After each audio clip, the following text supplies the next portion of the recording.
Okay, so today we're going to look at slopes of polar functions.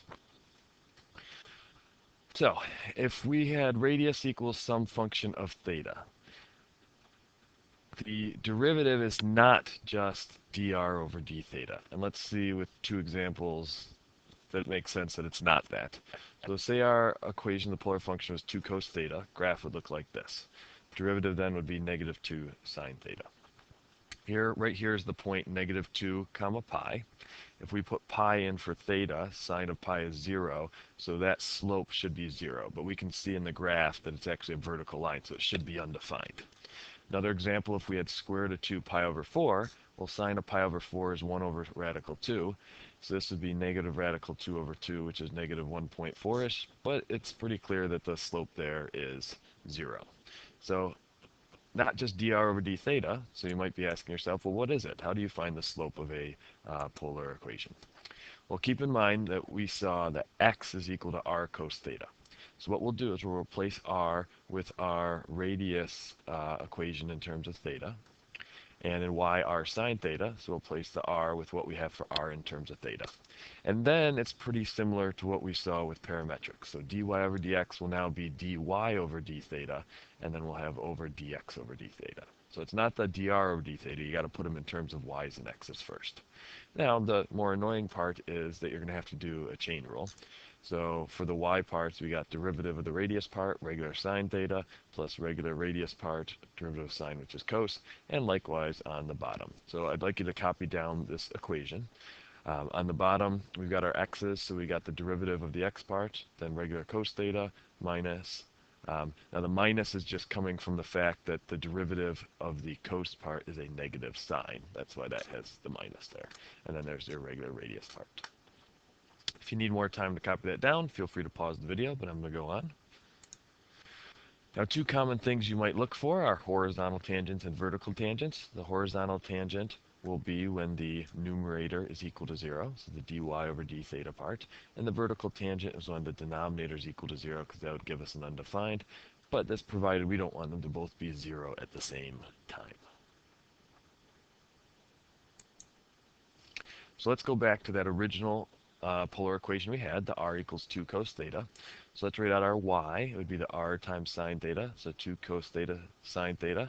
And the x is equal to our radius times cos theta, so that's just 2 cos squared theta. So we're going to do our derivative now. We'll do the y part first.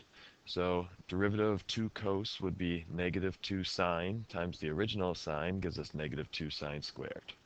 Then plus the regular 2 cos times derivative of sine, which is cos, you get 2 cos squared. On the bottom, we got to do a chain rule. So we'll have multiply the 2 out front. Cos is now to the first, and then you have to multiply by a negative sign, leaving us with negative 4 cos theta sine theta.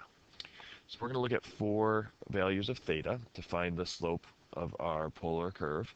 The first 2 are the ones we saw in the picture at pi and pi over 4, and then we'll look at a new one at 2 pi over 3. So for pi, sine for pi is 0, cos for pi is negative 1. So we have 0 for the sines, negative 1 for the coses. It's going to give us 2 over 0, which is undefined, and that is consistent with what we saw in our picture there for the point when we had pi. Now remember, the next one we're going to do, hopefully we'll get a horizontal, so in other words, a 0. At pi over 4, our sines and coses are both 1 over radical 2. So when we square it, we'll get a half times negative 2 to give us negative 1. This will be a half times 2 to give us positive 1. These will give us a half times negative 2 to give us negative 2. And notice we'll get 0 on the top, which does give us a horizontal tangent line. And then the 2 pi over 3, that's a 60-degree reference angle in the second quadrant. So our sine is square root of 3 over 2 and positive because we're in the sine quadrant. Our cos is negative 1/2 because we're in the sine quadrant and cos is negative. So if we square this, we'll get 3/4 times the negative 2. We'll get negative 3/2. This will be a quarter times 2, so a half. Together those give us negative 1 on the top. Down here, negative 1/2 and negative 4 give us 2. 2 times the square root of 3 over 2 would just give us square root of 3. So this would be our slope of the curve at when theta is 2 pi over 3.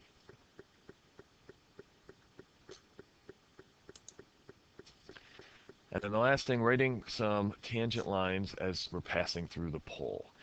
So the pole, your rectangular coordinates are 0, 0. So really we just have to find the uh, the slope value so that we can then write the equation of the tangent line.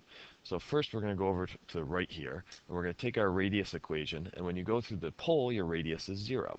So we divide by 4. Cos is 0 at the odd pi over 2's. So 1 pi over 2, 3 pi over 2, 5 pi over 2, and so on. So when we set 3 pi equal to each of those, we get pi over 6, pi over 2, and 5 pi over 6. So basically, we have to do our derivative of our polar curve and then fill in these values and see what it gives us for our slope so we can write our tangent lines. Well, our y we will redefine as our radius times sine theta, our x our radius times cos theta. So when we do our derivative, we'll do our y part first. So derivative of this here will be 4, and then we'll have negative sine 3 theta times 3. So really that gives us negative 12 sine 3 theta times the regular sine. Then you have the regular radius part times derivative of sine, which is cos. And then similar idea for the x part. We already know our derivative of 4 cos 3 theta is the negative 12 sine 3 theta, regular cos. But then cos's derivative is negative sine, that's why we have the minus there. So when we do pi over 6, all of the 3 pi's will be like pi over 2. So the sines will get 1's, and the coses will get 0's. Pi over 6 on its own in the regular sines and coses is 30 degrees, so we'll have a half for the sines and square root of 3 over 2 for the coses. The zeros parts are gone, so and then since those are gone, you can divide out the negative 12s and the 1s, and you really just have 1 half over square root of 3 over 2. Do a keep, change, flip, you get this, or square root of 3 over 3 if you rationalize. Now, because our rectangular coordinate, the y-intercept 0, 0, our equation of the tangent line is just y equals square root of 3 over 3x. So that must be this one right here, our positive slope one in that picture.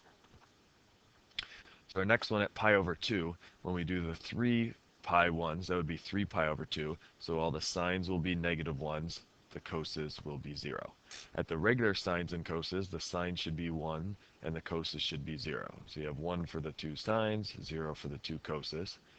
All of the 0 stuff is gone, so we just get 12 over 0, so that's undefined. So if we're passing through the rectangular coordinate of 0, 0, and our slope is undefined, we would just have x equals 0. So that's this picture right here. And then the last one at 5 pi over 6. So when you put them into the 3 pi's, that would be 5 pi over 2, which is at the same spot as pi over 2. So the 3 thetas for sines are just 1s, the 3 thetas for coses are just 0's. 5 pi over 6 is a 30-degree reference angle in the second quadrant, so the plain old sines are the 1/2s, and the plain old coses are negative radical 3 over 2 because we're in the second quadrant. Zeros wipe out, negative 12s divide out, so we have 1/2 over negative radical 3 over 2. So it's the same as what we had in the black one there, just we have a negative slope, and so here's our equation of our tangent, because again we're going through the rectangular coordinate 0, 0. And just visually, that means that this one is the 5 pi over 6. Alright, so that is it for this video. You should be able to now do the practice problems in this task.